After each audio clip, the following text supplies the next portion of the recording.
The year is 2011. It's a few days after my 18th birthday, and I'm so excited because that means I can apply for big girl internships, the ones that require you to be 18. I stay up all night applying. Eager and trusting, I pray istikhara, the Muslim prayer for guidance. I ask God to guide me to the best internship at the best place at the best time. I felt like God knew what was best, so there was no need to ask for specifics. The next morning, a friend and I are performing a poem together for an event at school. There's a couple of hundred people in the crowd, and I'm dressed in a red and black leopard tunic, a black turtleneck underneath, and a gold headband across my forehead. When we get on stage, I introduce myself as a broadcast journalism major. I wasn't just yet, but I had just gotten a scholarship to journalism school, so I would be soon. After our performance, a woman comes up on stage, takes the mic out of my hand, and in front of the entire audience says, "Noor, you're a journalism major." Yes? I say hesitantly. Well, my name is Justine Love, and I'm the Director of Community and Public Affairs at CBS Radio, and I want you to intern for us. The second we get off the stage, I blurt to her in amazement, "Why did you do that?" Your synergy, your outfit, and I know exactly who I want to pair you with, and that's Sunny. I think the two of you would be perfect together.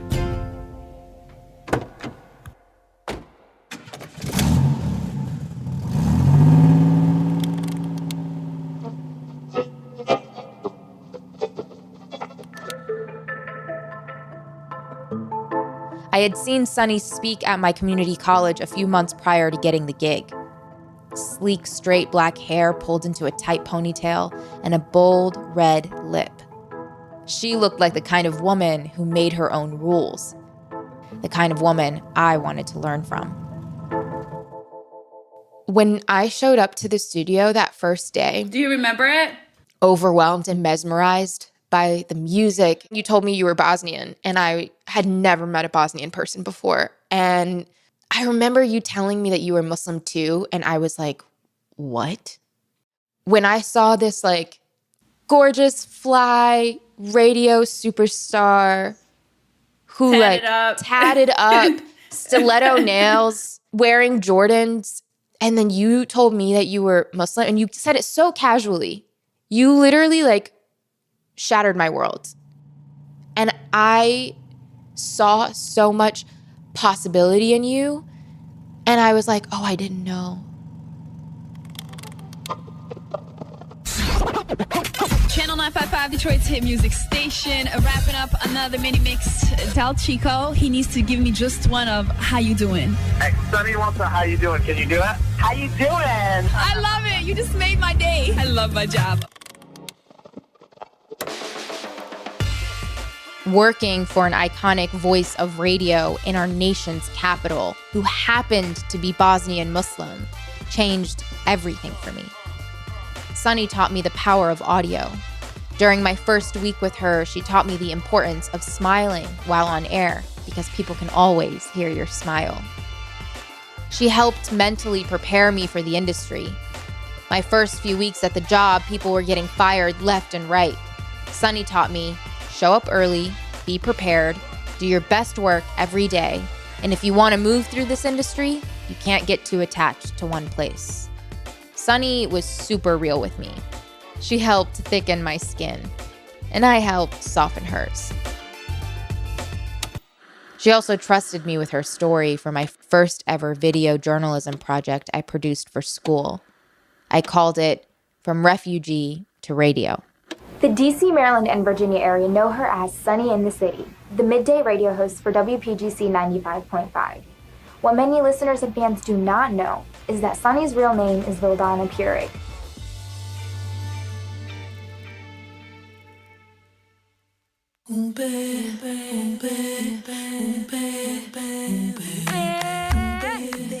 At your service, and iHeartMedia present Rep, Chapter 2, Golden Girls.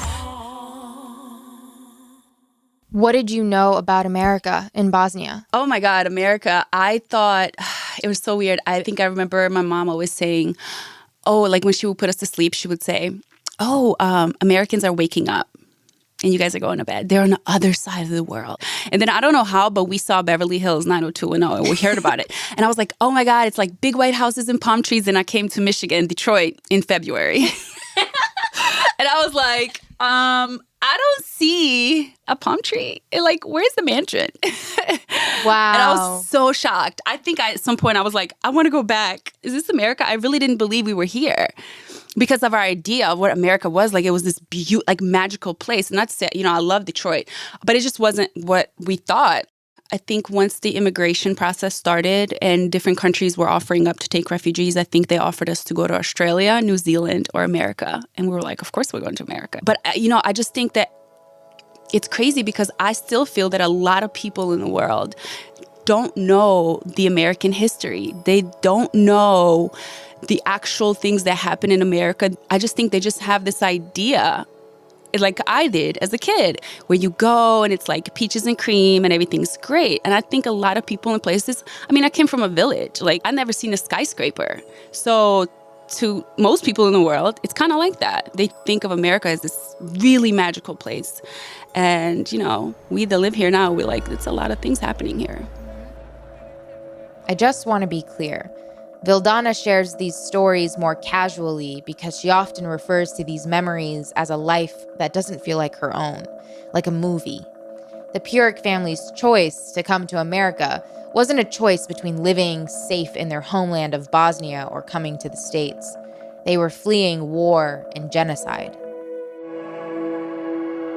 There's one reporter whose coverage of Bosnia made her a household name in America. She's described her work on this as the most significant in her career.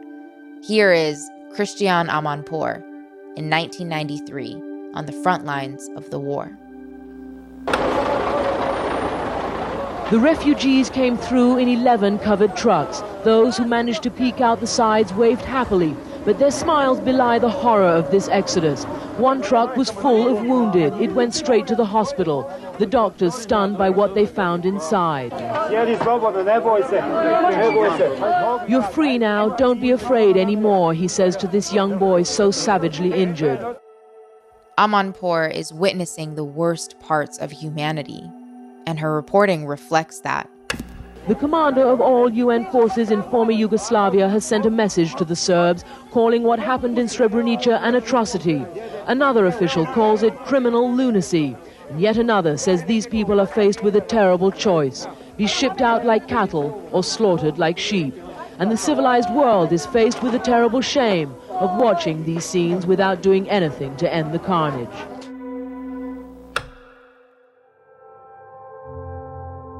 Amanpour's Bosnia reporting is award-winning, and her journalism was still met with immense criticism. In an interview with The Guardian, Amanpour says, quote, "Some people accused me of being pro-Muslim in Bosnia, but I realized that our job is to give all sides an equal hearing. But in the case of genocide, you can't just be neutral." Fast forward to 2012, my first year in J school and the year I met Vildana. That's when I pick up a book about women in journalism and read a chapter on Christian Amanpour, where she spoke about her time covering the Bosnian War, challenging the notion of objectivity and saying we must always be truthful, not neutral, and to never draw false moral equivalence. False moral equivalence. It's the phrase I had been looking for. When there is a clear oppressor and oppressed, I believe it is crucial that the reporting reflects that.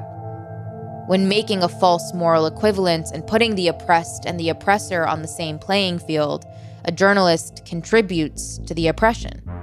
Amanpour's words made me realize maybe I can make my own rules or have my own philosophies on journalism, on how I tell and listen to stories.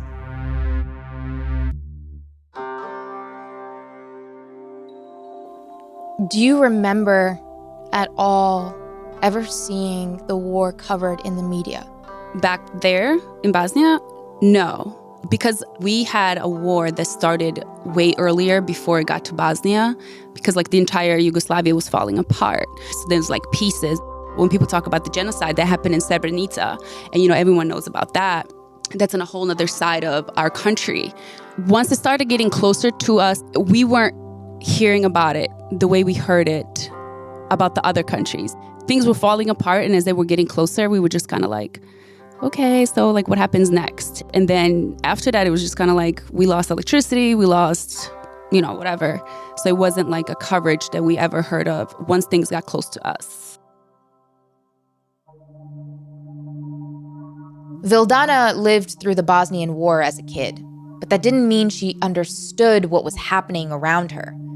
It wasn't until she had settled in the US and gotten a little older that she started digging into the story and continues to do so. After I shot our first interview, we sat in her apartment and Googled images of the Bosnian War. She doesn't have many photos from her childhood, so through Google, she made it a game to find people she knew from back home, to find familiar Bosnian faces, familiar Muslim faces. I remember feeling a deep haunting watching her put pieces together, like she was still a kid looking for answers. I only speak for like my family. We have a really weird like way of connecting. Like we don't really talk about anything. At some point, like my dad was silent, like literally didn't speak to us for like a very long time. And my mom said, oh, it's because he doesn't have coffee. And I think that once like we came to America, I was just like, oh, I really want to know like what happened, because we were just children and we were just like, oh, we have to run. Oh, we're just going. The story of refugee to radio became one we'd chip away at over the years. Me asking questions and her piecing together memories. But for Vildana, the war's effect remained a part of her I didn't understand, and she didn't really talk about it. So when I sit down with a researcher to interview her about Islamophobia, and she brings up the Bosnian War, I start to piece together historical context to understand my friend better. My name's Dalia Mogahed, and my title is Director of Research at the Institute for Social Policy and Understanding. There was always this idea that, there are crimes on both sides, even though report after report showed things like concentration camps that the Serbs were putting the Muslims in, this campaign of ethnic cleansing that no one was even denying. People looked at it with a blind eye, because I think somewhere in their mind, whether they wanted to admit it even to themselves or not, the idea of getting rid of Muslims in Europe was something that they felt wasn't that bad. Maybe they thought that Muslims really didn't belong in Europe. Maybe they did think that Muslims were somehow a foreign entity that needed to be cleansed out. Now, this is not something that they would ever admit or advocate for in, a civilized democratic country. But it was very hard to explain how long the genocide was allowed to happen and to take place and to continue. Vildana's mom explained their family's experience more simply.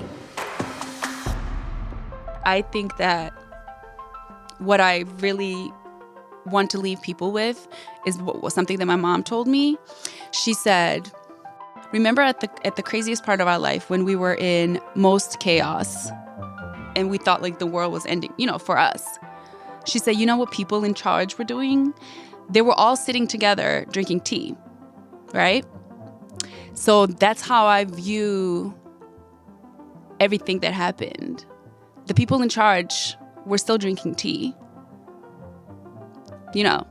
like debating, maybe going on a vacation. We'll revisit these issues later. We'll come back in 2 weeks.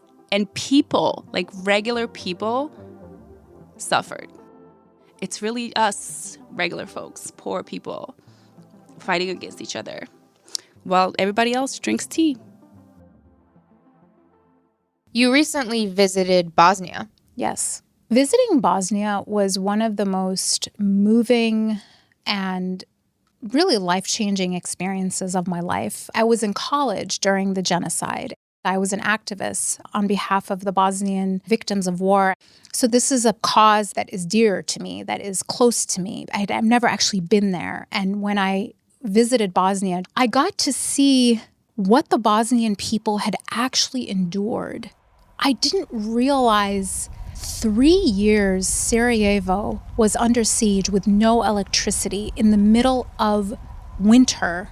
They were burning their own furniture and books just to stay alive. They had no food. They were living on rations from charity organizations. Something that really struck me. So I was touring Sarajevo, and they were showing me all the different places, and this mosque was destroyed in the war and then it was rebuilt by Qatar. This mosque was destroyed in the war and it was rebuilt by Turkey. This mosque was destroyed in the war and it was rebuilt by whoever. Every single mosque, literally every single mosque in Sarajevo had been targeted in a campaign of religious genocide. It was a systematic campaign to erase Muslims and anything symbolizing Muslims from the face of Bosnia. And then I saw something really striking. It was like in the square in the middle of old Sarajevo, and someone just pointed out, this is like the main cathedral of Sarajevo. And what I noticed is that it was completely unharmed. Of course, the Serbs didn't target the cathedral, but neither had the Muslims in retaliation. Not only had they not retaliated by burning down this cathedral, even though all these historic, gorgeous mosques were being destroyed, but it wasn't even looted for firewood. And that literally brought me to tears. It was completely unharmed and unlooted. That was actually my souvenir from Bosnia, as I bought this engraving of the cathedral. Because the cathedral was what told the story of Bosnia to me. It was the Bosnian people saying, our tormentors are not our teachers. And they were able to maintain their humanity and not respond in the way that they were being treated.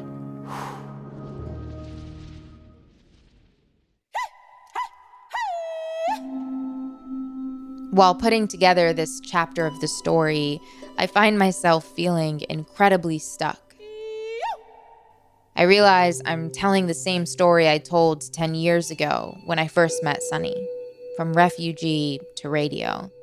And I'm really familiar with that story. But what I haven't been able to unlock is how it's really manifested in Vildana's life in the States. I need to find the cathedral in this story, the pivotal reframe. So to help me reframe my approach, I'm turning to a professional listener. And so this is actually comes back to my work as an oral historian, where the whole point of it is to listen. And oftentimes when people think they're listening, they're really searching for themselves in what you're saying, right? They want to hear you say something that they already are thinking, right? That's not listening. That's narcissism. You are listening for yourself. You're not listening to the other person. And so for me, listening means being able to sit with someone, sit with a story that you may not think is connected with you at all, but create space for it. I'd like to introduce you to Zahir Ali, an oral historian and educator. Zahir tells me that oral tradition is the practice of almost all indigenous cultures. It is also deeply tied to the Islamic faith. The Quran, which translates to the recitation, was gathered and passed on orally, and the practice of memorizing it is one millions of Muslims around the world engage in. The way Zahir Ali practices oral history as he says it, he is a story listener, a story amplifier, and a person who works to preserve the stories of others. One of my favorite verses in the Quran is, make room in your assemblies. So people used to gather around the Prophet when he would speak at the mosque. it was always all the same people gathering close to him so that the other people wouldn't get to hear him, wouldn't get to gather around him. And so the revelation is like, make room in your assemblies. Like there's enough. There's abundance of room. You're not going to miss anything. And I love that verse because it does many things, right? But one of the things is instead of trying to fit in the space that is there, expand the space. Instead of trying to find yourself in somebody else's story, expand the frame, expand your listening, expand your sense of who you are, that actually you might find yourself in the story if you just let the story be told.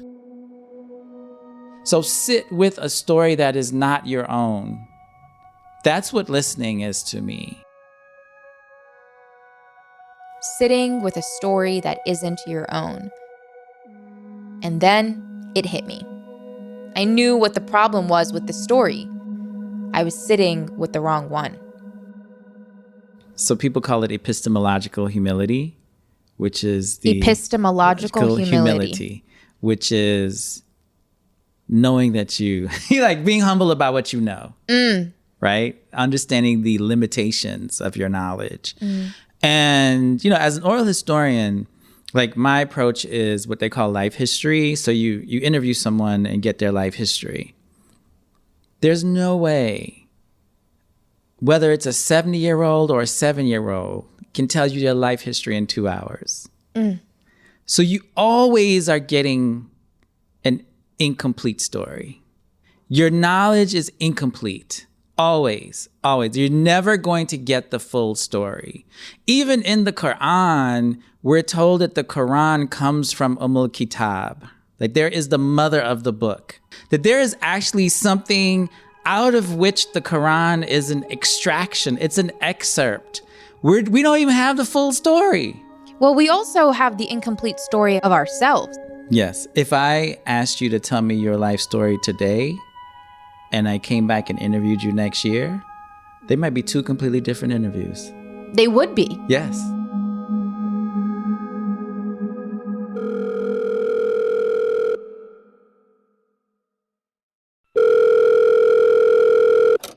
Hello. Are you watching Golden Girls? I am.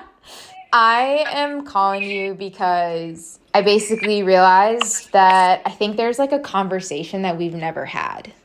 You and I have been close for 10 years, but like we've never really talked about what it's meant. Yeah. And if you're comfortable, I would like to have that conversation. Okay. Are we doing it now? I tell Sunny I need to sleep on this, but I can't sleep after our phone call. I keep thinking about how we're finally going to talk about us, how we helped each other rep. We're both early risers, so on this foggy, rainy morning, with her coffee in hand, we get straight to it. I realized that, I think I found myself trying to tell the same story I told 10 years ago. And I think that what I realized is that this journey started, I started it with my family, because in order to know ourselves, we have to start from within your home. And then you work your way out. I guess where I want to start with is, why do you really think we're friends? Wow, I don't think anybody's ever asked me that. I think that for me, and I feel like you know me better than anyone, probably my family. Anytime I'm around you, you bring out the real person in me. I feel like you're just this, I guess, a light in my life. And I feel that for me, people are very fleeting in general. People come and go. To me, it's not a big deal. But I just felt like we have this connection because I feel that I see in you maybe things that I could never be, or wouldn't even try to, and like you were representing like a part of me. And that's why I always encourage you, because I just always felt like, in a way, you were like a representation of me, maybe like a younger me.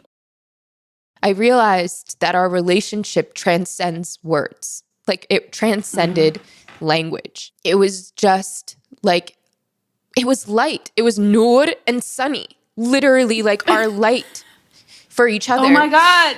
Why didn't I think about that? Yeah, it came to me. That's crazy. Yeah. And that's why we're the Golden Girls. Oh my God, this is amazing. We love our Golden Girls. Years ago, I even got her the entire DVD collection of the whole show. Golden Girls is the kind of vibe that allows you to sit with the serious stuff while also feeling held and comforted. I think that's why, after all of these years, Sunny and I are able to chip away at the hard parts of her story. It's like every time we create space for each other, we unlock parts of ourselves in real time. When you reflect on the fact that you came here when you were 12, leaving a war that included an ethnic cleansing of Bosnian Muslims for being Muslim. When you come here and abandon that part of your identity in order to survive, there's like a disconnect in the story. You know, like I was an excellent student in Bosnia, and I came here and I was like terrible. And I was like, I did everything opposite, maybe on purpose, to disconnect myself from that part of my life. Well, everything you knew and everything you were taught got punished in Bosnia, in the war. It felt like coming here and people like asking you about it, you're just like, what are you talking about? I just want to be a regular kid. Like, I'm not Muslim. I don't pray. Like, clearly you can see I don't pray. I don't wear hijab. Like, that was like my thing. And I think because, you know, I come from a small village, everybody's related because we all live together. All the families live very close, you know, and then going to a refugee camp. And so you had different people that were fleeing from different parts of the countries, or, you know, there were some people that were of different faith, and, you know, it was just a lot of different people, but it was still our people. But when I came to America, it was like my high school had like 33 different languages. So it was all the immigrant kids went to my high school. Whoa. So you have kids from every country, they hate each other in the same schools. There was like fights every day, and every day we had a liquor store on the corner of our school, and there was a different flag painted every day behind the store, because it was like whoever was fighting that day, they painted their flag. Like, it was crazy. Shout out to Hamtramck High School. But I think then also a part of me was just kind of like, when I saw, you know, all the hijabi girls and like they were all in school, I was like, oh, like I'm not like that anymore. So when did you feel like you really became American? Ooh, I don't really know, honestly. I always say I'm Bosnian. Like, I never say I'm Bosnian American. I don't think I've ever said I'm American, unless I am in a different country and they see my passport. But you wanted to be so badly. So wanted to.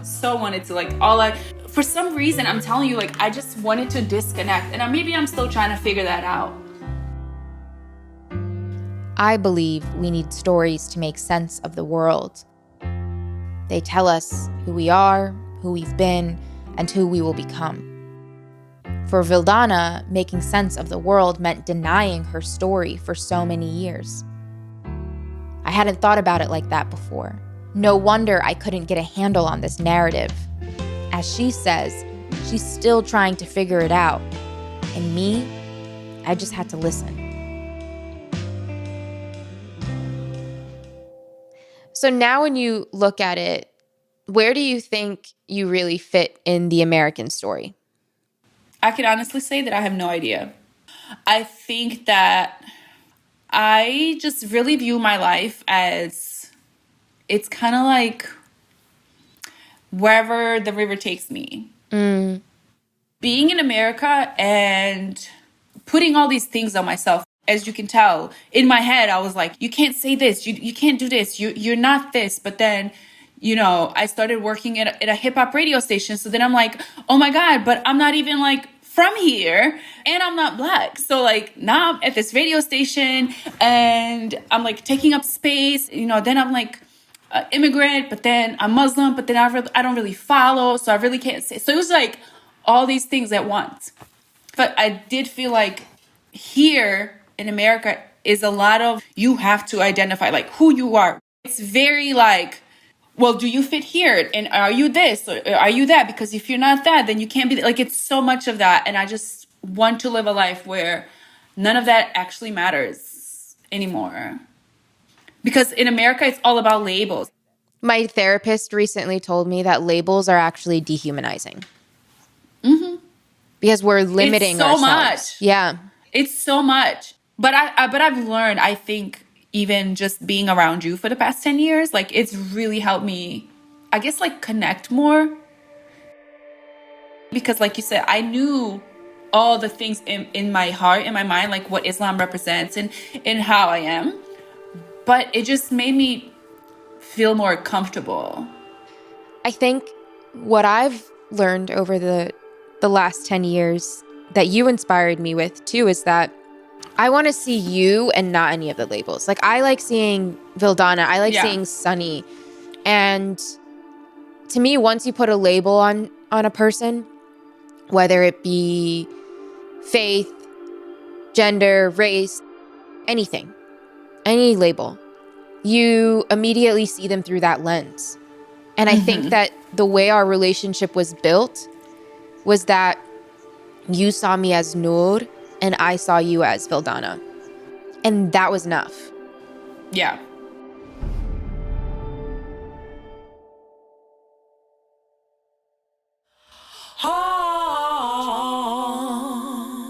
Rep. Something you told me when you were telling me about your story many years ago was how when you first moved to Hamtramck that your parents never really had to learn English because there were so many Bosnians around. Like they found this community outside of Bosnia that felt like home. How do you think that contributed or impacted their healing from the war? I think a great deal. My father still doesn't speak English.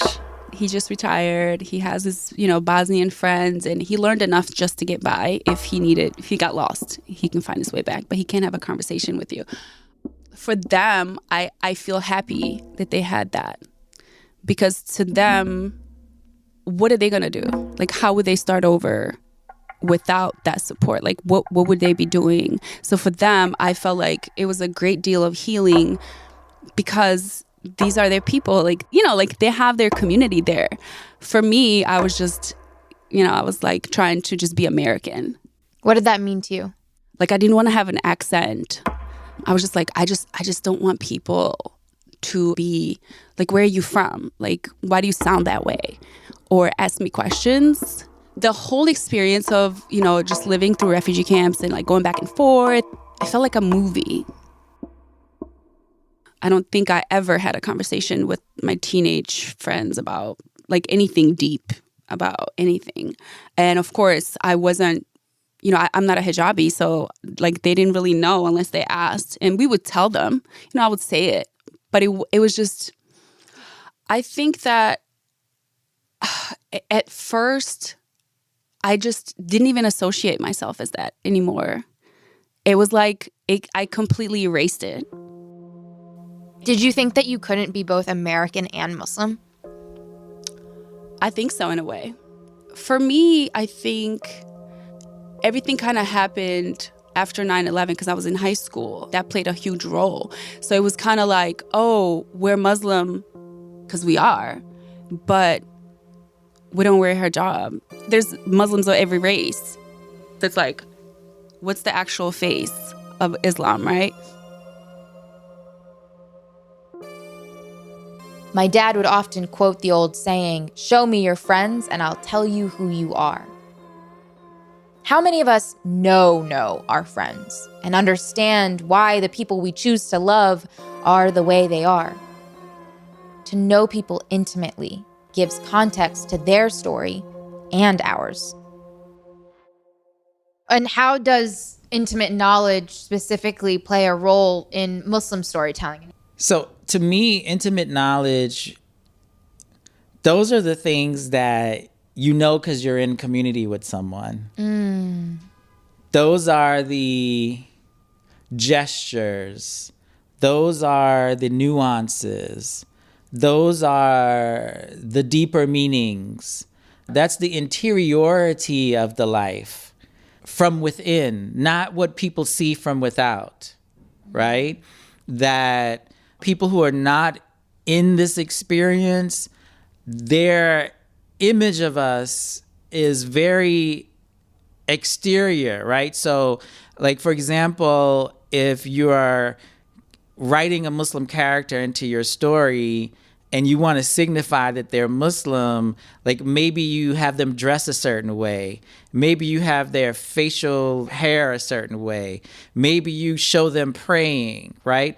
Those are all exterior manifestations, right? What are they thinking? How are they understanding the way that they move in the world, right? What is the interiority of their life?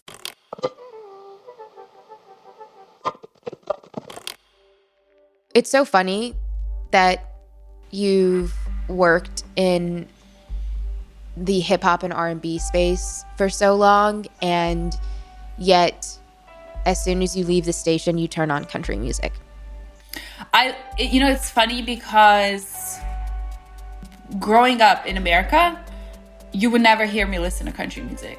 I listen to, all hip hop, all R&B. Like, I loved it. The videos, the girls, the rappers, like, I wanted to be a part of that world. When I got to the radio station, my first day, they had artists there, they had interviews. Like, it was glamorous. And I was just like, oh my God, I want to be a part of this world. And then later down the line, when I discovered country music, I realized how much country music reminded me of home. Oh my God. Every time I listen to it, it literally, because all they talk about is sunsets, sitting in the grass, like country living, right? And I was like, every time I heard it, I was like, oh my God. It just reminds me of like when I was a kid. Not that I heard that type of music, but like what they talked about. And they always talk about love, and they talk about like, I don't know, dirt roads, and that's all it is. It literally reminds me of home. And I was like, oh my God, if I can listen to country music when I'm like sitting on a little hill watching the sunset, like that makes sense to me in my head.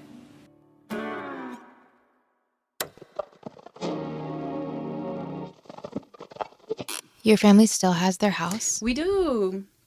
And my parents actually wanted to sell it recently. And I was just like, don't sell it because it's like our land, Like, what if I want to move out of America and go back and set up my shop there? You thought about that? I've thought about actually moving. It just depends on, how like politics and all that stuff works out. It's very complicated because we have like 3 presidents or whatever, and they rotate. It's weird. But I thought about that. I was like, we have land. We have a huge house. And like, why wouldn't, like, it's right there, close to Croatia, close to Italy. It can be my home. To watch Sunny connect her own dots is a privilege as a friend and as a human. She reminds me how important individuality is, knowing who you are outside of the story that's been projected onto you. I think people are intimidated or confused by or get reactionary when people live in that why not space. A lot of times we project our own beliefs onto other people and expect them to practice or be the way that we want them to be. And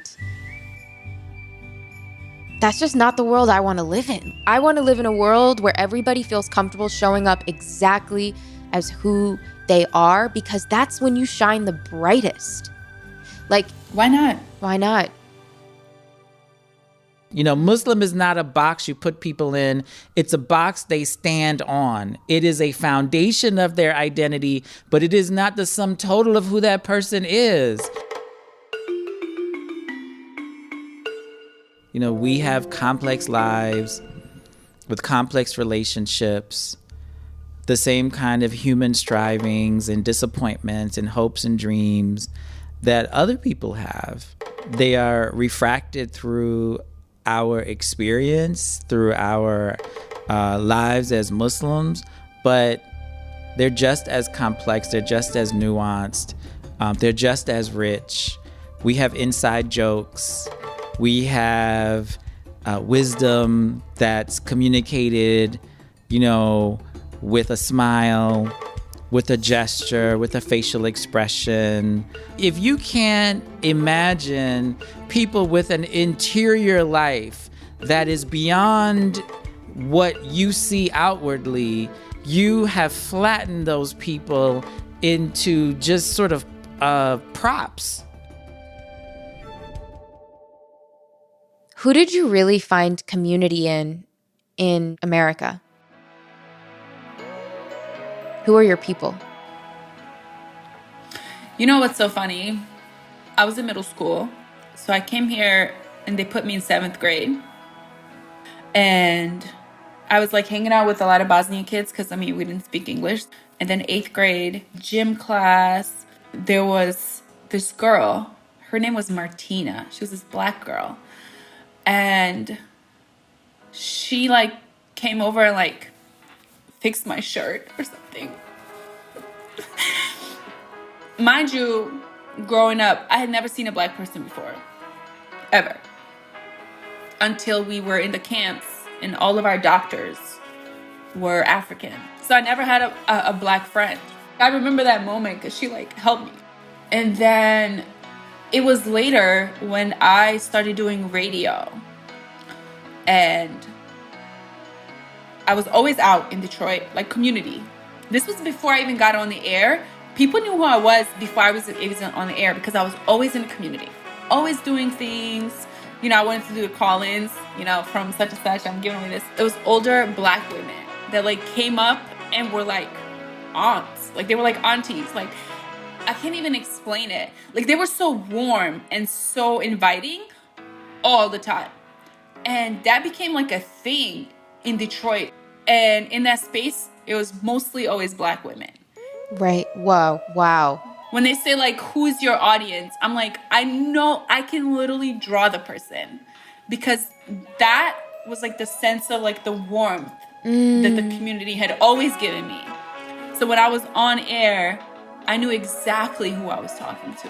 That's why everything I did was always like surrounding women and always empowering women and doing all of these things because that's literally who embraced me my entire career.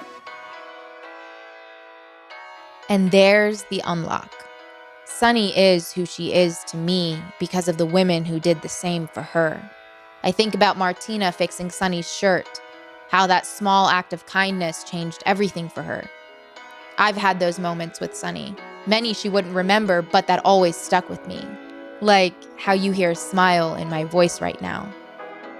Sunny also protected me in uncomfortable situations and introduced me to people she thought I could learn from. She was always there for me in ways I wouldn't have asked her to be. The inconsequential interactions we have with the people we surround ourselves with add to the context of who we all are.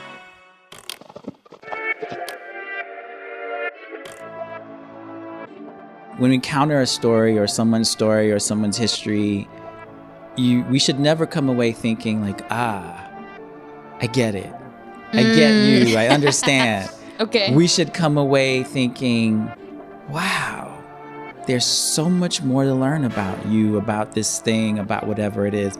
As you said, we should come away with more questions than answers. On WPGC 95.5. Don't forget, everybody, for Sisters Only is happening after the year that we've had, ladies. This is much, much needed. You can actually enter for your chance to win tickets to this incredible event.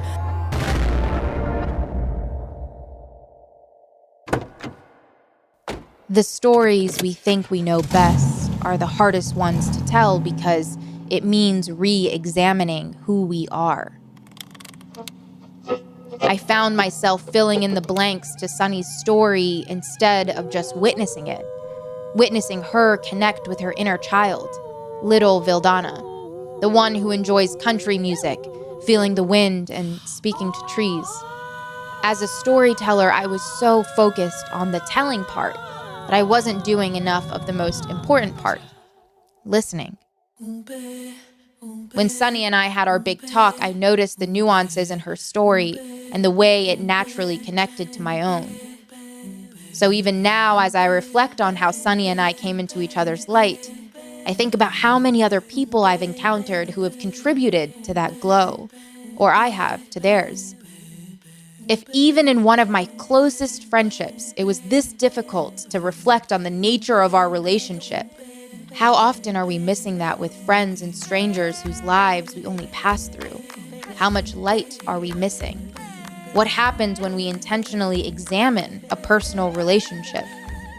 How does that help us to rep one another in more meaningful and surprising ways? Sunny is still the kind of person you can't miss. Her voice, her fits, her knowing smile, her knowledge of self is the essence of her cool. It's what I've always been so drawn to. Next up, we're expanding into Muslim cool. This is Rep. I am Noor Al-Huda Tajuri, at your service.